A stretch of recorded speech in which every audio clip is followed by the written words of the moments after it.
عورتیں فیس بک چلا رہی ہے، عورتیں یوٹیوب پر وقت برباد کر رہی ہے۔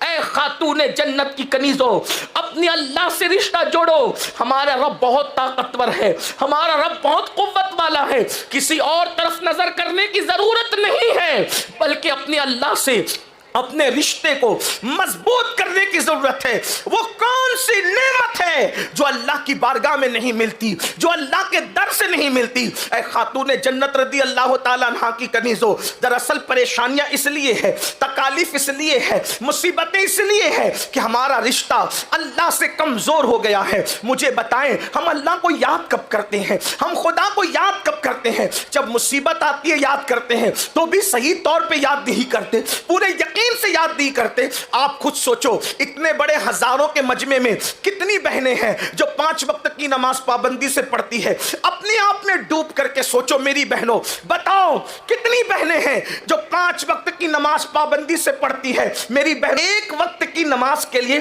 صرف 10 منٹ کا ٹائم لگتا ہے، 10 منٹ کا۔ اور یاد رکھنا، کوئی اللہ والا بننا چاہے، آسان طریقہ ہے، نماز پڑھو، اللہ والے بن جاؤ۔ اس لیے کہ نماز کو چھوڑ کر کسی کو نہ اللہ ملا ہے نہ اللہ مل سکتا ہے۔ نماز کو چھوڑ کر اللہ سے کسی کا رشتہ نہ کبھی مضبوط ہوا ہے نہ کبھی مضبوط ہو سکتا ہے۔ اے خاتون جنت کی کنیزوں، جب سیدنا فاروق اعظم عمر ابن خطاب رضی اللہ تعالیٰ عنہ کو شہید کرنے کے لیے زخم لگائے گئے، پورے جسم سے خون بہ رہا تھا، پورے جسم سے خون رس رہا تھا، ایسے میں آپ تیمم کر کے نماز کی تیاری کر رہے تھے۔ کسی نے کہا امیر المومنین، پورا وجود خون سے لہو لہان ہے، یعنی دیندار رہنا ہے تو نماز پڑھنا پڑے گا۔ اب میری بہنوں مجھے بتاؤ، ہم سوچتے اللہ ہماری سنتا نہیں، اللہ ہماری دعائیں قبول نہیں کرتا، معاذ اللہ یہ شکوے لے کر کے بیٹھے ہو۔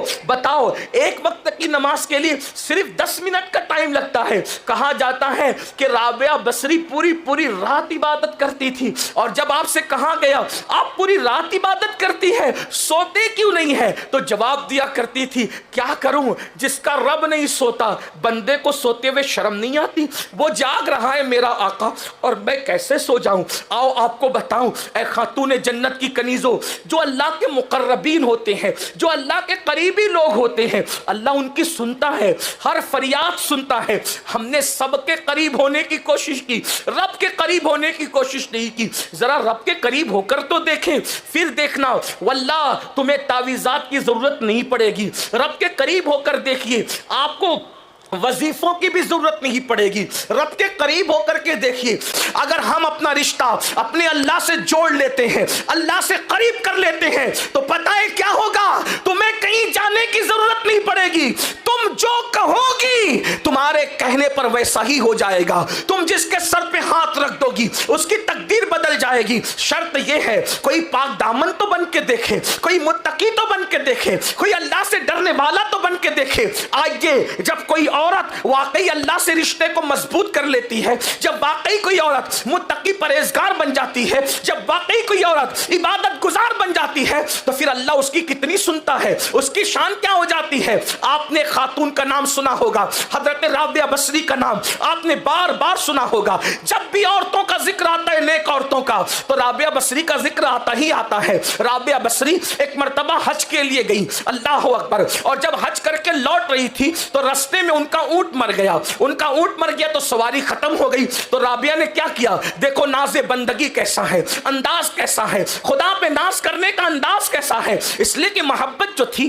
پیار جو تھا، الفت جو تھی، تو رابعہ آسمان کی طرف نگاہ اٹھا کے کہتی ہے، کیا کوئی بادشاہ بھی اپنے کمزور غلام کے ساتھ ایسا کرتا ہے کہ رستے میں اس کا اونٹ مار دیتا ہے؟ حج کو بلایا اور حج کو آئی، اب حج کر کے واپس جا رہی تھی تو تو نے میرا اونٹ مار دیا، میرا اونٹ مر گیا، اب بتا میں کیا کروں، کیسے گھر جاؤں؟ کیا کوئی بادشاہ بھی کمزور غلاموں کے ساتھ ایسا کرتا ہے؟ اللہ اکبر، تاریخ میں آتا ہے ناز کے ساتھ صرف یہ جملے کہنے تھے، ابھی جملے مکمل بھی نہیں ہوئے تھے کہ ان کا مردہ اونٹ اٹھ کر کے کھڑا ہو جاتا ہے۔ انداز